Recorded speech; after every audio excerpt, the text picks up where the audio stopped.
aka the Palestinian Authority territory. We're going into Bethlehem, leaving Israel, going into Officially, PLA I cannot position. guide there. You will have a local guide. I will leave you temporarily. Bethlehem. It's a small town that is. We'll start there with a light lunch, pita bread. I don't know if you want to try falafel or chicken, shawarma that is like on the gyro, and so you'll have a chance for that, and then the ticket to get into the Church of the Nativity showing the birthplace of Jesus in Bethlehem, that's how it works, is going through one of the local shops. The local guides are supplied through the local shops. That's how the system is working in Bethlehem. So it's going to eat first, then you have, and they have nice things as well in Bethlehem. The olive wood Bethlehem is famous for mother of pearl, Jerusalem cross they make there. And after the visit to the store, going to the Church of the Nativity with a local guide, and then you'll be back to here. I will meet you, and we'll continue to the Garden Tomb for communion. That's the plan. Okay? Entering into Bethlehem, which is controlled by the PLO. We just went through a checkpoint. Big wall separating the Arab-controlled PLO area. This region makes sure that You see the wall all around, winding up the hill, separating Bethlehem from Israel. But it's saying God's doing the real protection. God is doing real protection. But you know what? I have not felt right in 1 minute. No. Have you? I have not felt right in 1 minute.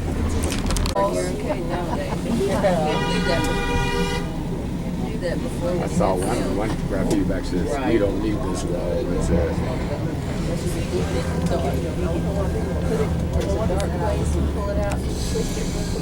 And then take it out. That was too hard to do. That is very Palestinian section of Bethlehem. Good morning, everyone. "Good morning." My name is Asa. It's I-S-S-A. That's how it's written in English. Okay? Isa. And I'm gonna be your guide here in Bethlehem. Okay, so first we're gonna go have lunch. Then we're gonna visit a community shop, and after that we go to the church. Okay? great.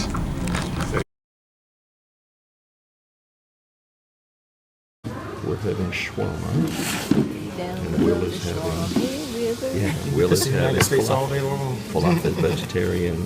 Shawarma has chicken in it. No. So when you No, the falafel is the vegetarian. it's vegetarian right there. Well, you said, okay, what is this? What is that This big is thing? a Europe diner. It's a combination of Bethlehem. mash, chickpeas, and spices. And the whole West Bank, which Bethlehem is part of, only. Same thing with Easter. 3 Easters again. Goodness, there's cars coming up this road. Okay. A minaret calling to prayer.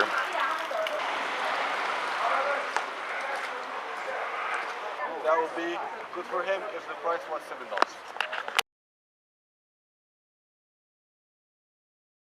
Salvador Church, 4th century, Christianity adopted by Emperor Constantine and his mother Queen Helena. After that, Queen Helena, she decided to make a pilgrimage, so she came here, visited the sites that is connected to Jesus' life, and when she came here, she was 3 big churches. The Church of the Nativity on top of the cave where Jesus was born, Holy Sepulchre in Jerusalem where Jesus was crucified and buried, Ilona Church on top of Mount of Olives, which is the Ascension of Jesus. I'm going to be only talking about this one. Yep. Okay? Got it. So, in the year 518, this church was destroyed and burned by the Samaritans. Samaritans are a sect of Jew who only believes in the first 5 books of the Old Testament. To revenge on the Byzantines, because there was a revolution, they attacked that church and they destroyed it. One more time in 528, that church was rebuilt one more time. Until today, nothing changed in it. Okay? Small things inside the church, but the church still looked the same since 528. So when it was built at that time, Emperor Justinian, 1500-year-old he put 3 church. big gates. You can see the edge of the one in the middle. You see where the snow is. Under it, that's the edge of, or that's the gate in the middle. 2 more, a little bit lower, after restoration in the 12th century, were covered, and the one in the middle was lower to the pointed arch. See it? Yeah. That's Crusader. One more time, 15th century, the Turks came here, and they ruled us for around 5 centuries. Lowering the door one more time to the one that we see today, 15th century, for 2 reasons. To stop allowing people from going inside the church with the horses, camels. Some people used not to show respect, so they used to go in. Okay. The other reason is to bow. You know, like when you go in, you bow, and it's like to show respect for the one who was born inside. Okay, so we go inside, talk more. Gents, you have to. Approaching the Church of the Nativity, you have to bow to get in it. Of course, take your hats off if you're a man. This church is like 1,600 years old. It's been embellished a little bit, but the original church. You see the 3, that's the original gate, the arch The original here, gate. second. The second gate, and then they made it lower because people were riding their donkeys in it. Crusaders did the second one.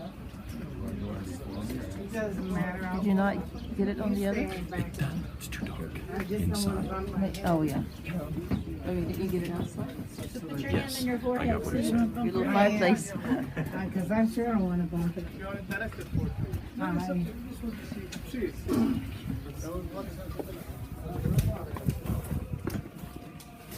This is one small opening. But I made it.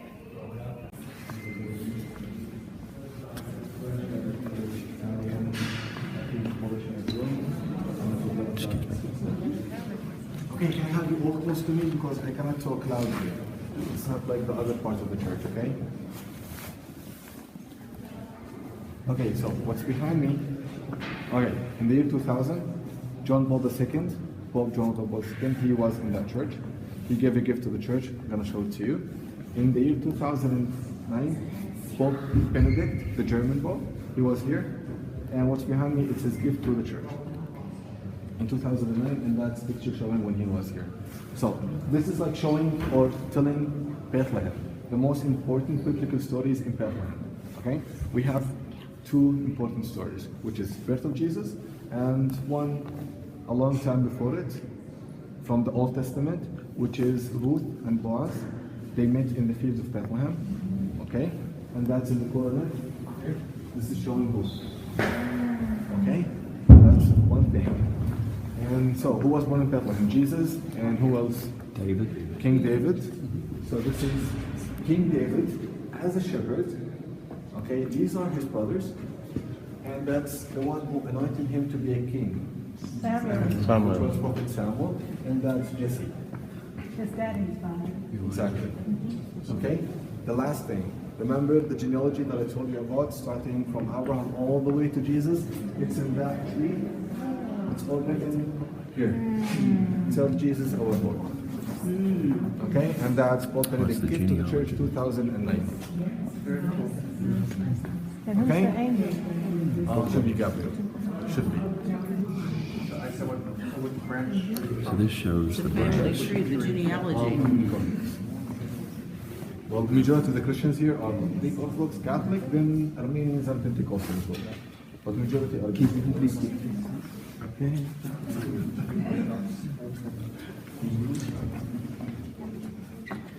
Here from Pope John showing the genealogy of Jesus, of David to Jesus, 14 generations, where the 14 stages of the cross originated.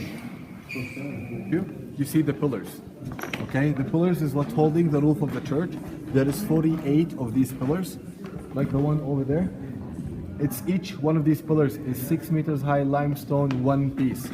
These covered pillars, it's covered to be protected only. They're not gonna change anything in it, but because they're doing the restoration, they don't want to destroy it. That's why they cover it with fabric and that way. Yeah, professionals, you know. Okay, so what's behind me? That's the oldest part in the church, and it goes back to the 4th century. I mentioned that the church was built 2 times, 4th century and 6th century. In the 4th century, when Queen Helena built the church, all the floor used to look mosaic, just like that. When it was destroyed, and it was rebuilt for the 2nd time in 528, Emperor Justinian, he ordered to cover that mosaic and rose the floor. So this mosaic disappeared from the 6th century until 1927, when accidentally it was discovered because of an earthquake. So the church tried to follow where this mosaic goes. They uncovered all what we're sleeping at, finding that this mosaic covers all the ground, but it was not good as that part. That's why they covered it again, and they just kept the good parts for us. Okay? Is this the original floor No, of this is the the second floor. church? I mean, the second church? No, this is completely new. It's like 100 years. Okay. You know, I said excavation 1927, so they moved everything to show the mosaic. So this would be like less than 100 years old. Okay? One last thing before we go to the Catholic part of the church. In 1852, okay, the church was divided between the 3 denominations by the Turks. There was an agreement called the Statico, which is dividing the church between these 3 denominations for one reason, to stop them from fighting, because they used to fight between each other all the time. The best way to stop that is dividing the church, giving each denomination a part to take care of. So the Byzantine, they were here before, they got the biggest part of the church. Armenians, they got the smallest. Behind the church, there used to be a monastery. Franciscan, they took it, demolished it, and in 1861 they built a church. We're gonna see it. So the church that you're gonna see over there, comparing to that one, is very, very, very new. Have any one of you seen the midnight mass that comes from Bethlehem on the 24th of December? It comes from the church that we're gonna see right now, St. Catherine Church. Okay? So let's go to it. This is the Greek So when you go to Orthodox Western Church, portion of the church. the first thing that you'll see is the altar in front of you. You can see what the priest is doing. Okay? There's no icons. West Eastern churches, Byzantine churches, you don't see the altar because the altar will be behind that wall, which is what we call the wall of icons or the iconostas. Okay, you find it in all the Orthodox Byzantine churches. And the only one who can go in the back is the high priest. They kept that tradition from 2,000 years ago, the temple. You know, there was a Romanate called the Room of the Holy of the Holiest. The high priest, same thing. Room of the Holy of the Holiest and high priest can go in the back. That's one of the differences. And wherever you look, you see icons. Wherever you look. And these huge overhead candles. About the chandeliers, they are from Russia. Caesar Nikolai 300 years ago. And it's pure silver. He gave 3, one for himself, one for his wife, and the small one over there would be for his kid. Who was it? Caesar Nikolai. Caesar. Okay. Nikolai. Okay? Yeah. When was this? 300 years ago. Which year exactly, I cannot tell. Okay? Solid gold or solid silver. One for himself, Caesar Nikolai. One for his wife, The wall of icons and one for his son. It's same age, around 300 years old, and it's from Greece. Okay? The wall of icons is from Greece. More differences. Those who follow the Muslim churches, the way they do the cross side is different than Orthodox. Okay? So usually it's the whole hand, which is the body of Jesus, and up, down, left, right. Starting from the left because it's closer to the heart. Orthodox, they don't do it that way. 3 fingers like that, which is the Holy Trinity, Father, Son, and the Holy Spirit. Okay, and up, down, right to left. Not left to right. Starting from the right because they believe that Jesus sat on the right hand of the Father. Okay? So this is one more differences between these 2 churches. So this church now, they mix the tradition with Christianity, right? Well, these people, the Byzantine, is the one who didn't change anything in the belief. That's why they called Orthodox. Orthodox means the straight teachings. They didn't change anything from the teachings since 5th century. Okay? These are the Orthodox. These are the Byzantine. And even the priests, they look like rabbis. They wear black, big beard as well. Okay? And we go that way because I want to show you the oldest part in the church. Then we go to the Catholic part of the church. Okay? This is the Armenian part of the church. Entering into the Church of the Nativity. Mosaic floor from the original church by Helena, mother of Constantine. Look at how small those mosaics are. Certainly.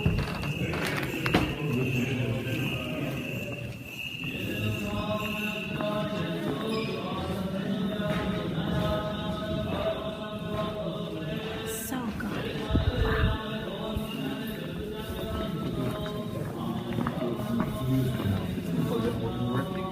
Still having 2 more years. Okay, get close to me. Hear me talking. Okay, so I want to tell you about the cave before we go down. Okay, see that in the corner over there? That's the Armenian procession. In this church, they do procession 3 times a day. Armenians, Orthodox, and Catholic. Okay, the church from inside. This is Armenian right now. Catholic, you have a different church behind that church. I'll take you to Greek Orthodox. Okay?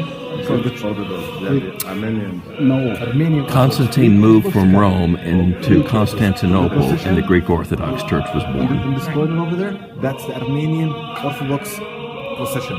And it's every day at this time. Greek Orthodox will be like an hour from now. Okay? Catholic around 12 o'clock. Okay? Every day, 7 days a week. Okay, so I'll tell you about the cave, then I talk about the church, okay? So when you go down to the cave, on the right side, on the ground, you're gonna see a star, and that star marking the birthplace of Jesus. The one that you saw on the folder, okay, that star having 14 points. There's 2 meanings for number 14 in the Bible.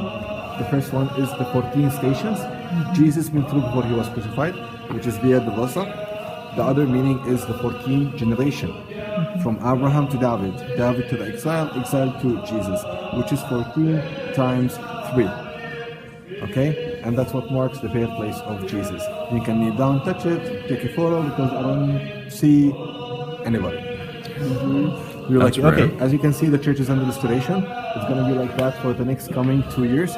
It's been for them 1 year working, and it's Italians. You know Italians? They slow. They're slow, but they're professional. I wanted you to laugh, but believe me, this is English oak actually, and it's some 300 years old. So it's time to check it because sometimes it's leaking water to the top. So they finish the roof. We're gonna see that plaster. Behind it is the original stone of the church. They might move it away, all of it, to show. To remove the plaster to expose the original wall of the church. In the cave, they will continue in the church. One more thing. On the left side, you're gonna see the spots where the manger used to be. The manger where the Virgin of Jesus cloth and put him in. And that manger, it's not here. It was taken in the 12th century by the Crusaders, by the Frankish, should say, from this church to Rome. Today, it's in Maria de Maggiore Church in Rome, the original manger. So if you go one day to Rome, go to that church, Maria de Maggiore. Okay? Thank you. I got it. We'll swing by and go see it. Which one to go see it?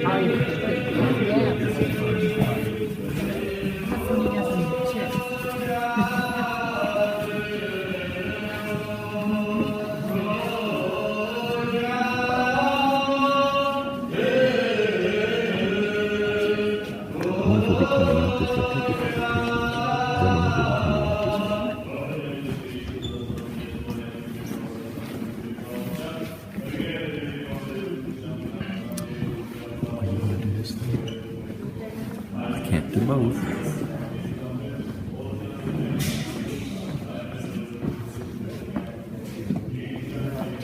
Going down into what they believe to be the cave where Jesus was born.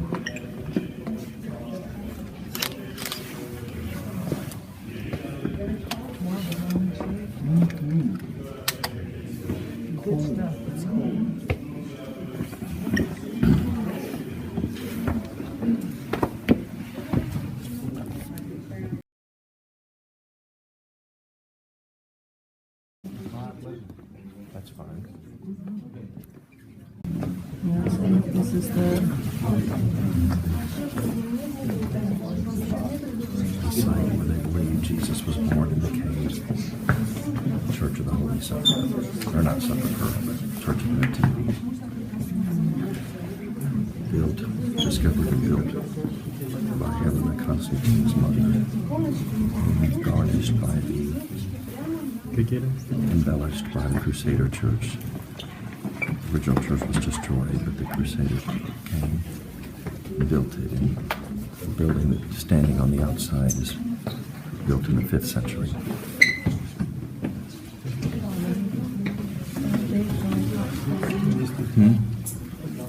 Yes, the Star of David's.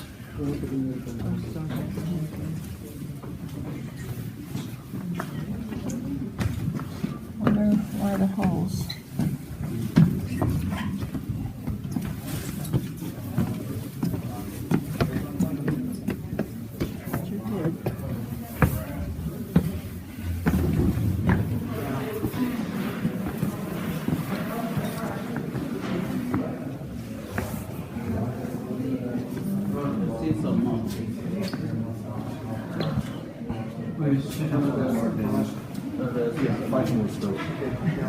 Okay, it's better to keep moving as one group. Yeah. So, Just wait for you. But it's no fun.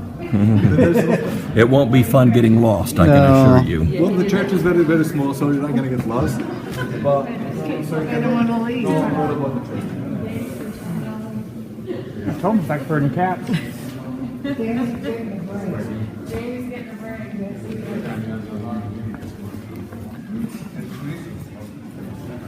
They have services here 7 days a week.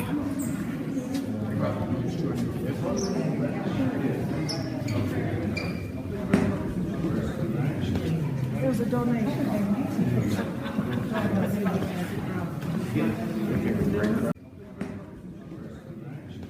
It was a donation. St. George slaying the dragon in the Church of Helena at the Church of the Nativity. The basement of the church. We still in the Catholic portion? We're still in the Catholic part of the church. It's a long story. Everything here is divided. See that wall over there? This is what make the cave like two caves. Okay, so this is the Catholic cave. Exactly. We were behind this part of the cave, which is the birthplace of Jesus. So this cave, this wall was built after 1852 to divide the cave to two. So the original entrance, if you go back 2,000 years ago, would be from this side. Okay? And you know it's cold, and you're going down to the cave. You're always trying to find the warmest spot in the cave, which would be the deepest point in it. So this is the entrance, and behind it exactly, that way is the star. Like a hewed out section back there. So it would be the deepest part in the cave. Okay? So, the three stories are the Bible, the Old Testament and the New Testament. It was written in two languages, Greek and Aramaic, which is the Old Hebrew. So, exactly straight to the right, you go to a room where one of the most important saints in the history of the church lived. His name is Saint Jerome, or in Latin it's Jeromus. He came from Croatia in the 4th century, and he lived in that cave on that room on the right side for 36 years. Is this where he wrote the Vulgate? Exactly. That's where he translated the Bible from these two languages to the Latin. This is the apartment of Jerome, After he died, he was buried here around the end of the 5th century. where he translated the Bible into So when you Latin. go straight, you're going to see an icon on the wall. That's a place where he was buried from the 6th century until the 12th century, when French came and they took his body as well, with the manger. So the manger and the body of Saint Jerome are not here, are in Maria di Maggiore Church in Rome, both.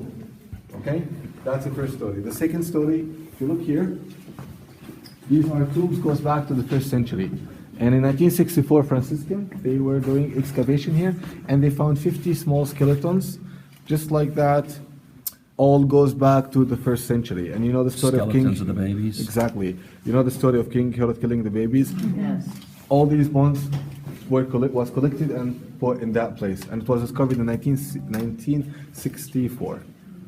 Okay? That's the second story. The third story, over there, this altar is dedicated for St. Joseph. Okay? And it's also believed that this is the place where he had that vision when the angel of God appeared for him and told him to go escape to Egypt. Also, it's believed that it happened here. Very cool. So if you want to go inside and take a look, very old. He was afraid to die before finishing translating the Bible. So what he used to do is getting human skull, put it in this while he's working, because he was thinking that it will motivate him and remind him of death. Okay? So when we go out of the church, there in the garden, there is a statue for Saint Jerome stepping on skull. That's when he defeated death by translating the Bible before he died. That was his lady. And that was about 38 years or so. He lived here, translating the scriptures. Exiting the church of Helena.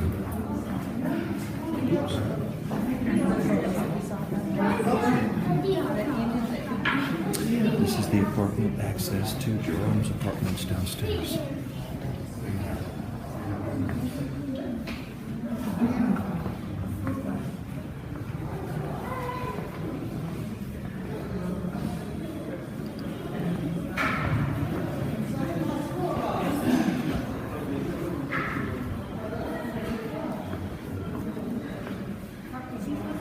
Statue shows Jerome standing next to a skull. Apparently he put a skull next to him as he translated the Bible as a motivator that death was coming and he had to finish his work before